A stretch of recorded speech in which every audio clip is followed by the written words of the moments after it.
Hello guys, karibu Rahisi Media Tech kujifunza mambo mengi kuhusiana na teknolojia. Kama ni mara yako ya kwanza kutazama video zetu, basi usisahau kusubscribe na kulike, kushare na kutani on notification symbol ili kwa kwanza kupata video zetu.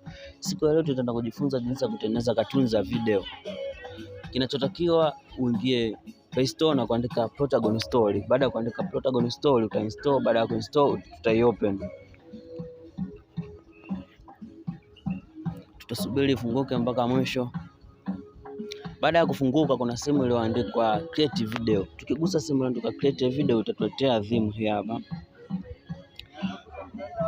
Kuna sehemu ile tuandikia TV sofa. TV sofa ukigusa hapo unaenda kuchagua background ya video yako ambayo unataka kutengeneza cartoon.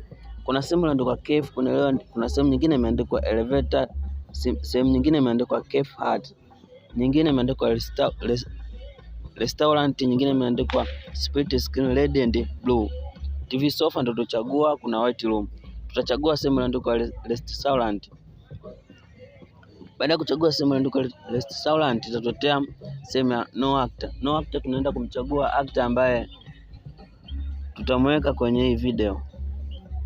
Kuna sehemu ya create, unatengeneza character yako, lakini kuna sehemu hizi character zilizokuja hizi tatu za mwanzoni hizi nimezitengeneza. Kuna zingine hizi chini kuanzia kwenye ghost mpaka kwenye Scott, hizi zimetengenezwa.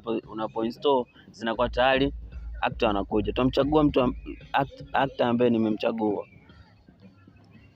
Baada ya kumchagua actor tutamchagua sehemu gani akae. Tukigusa hapo tutamchagua middle, kama middle atasimama hapo. Tukichagua kwenye table left atakaa kwenye table hapo. Hapa no actor, sehemu nyingine unachagua actor mwingine. Na huyo actor unamchagua sehemu gani akae. Kwa hiyo nimechagua akae hapo. Asante kwa kuwa nasi. Usisahau kusubscribe ili kutazama mwendelezo wa video nyingine zinazohusu teknolojia.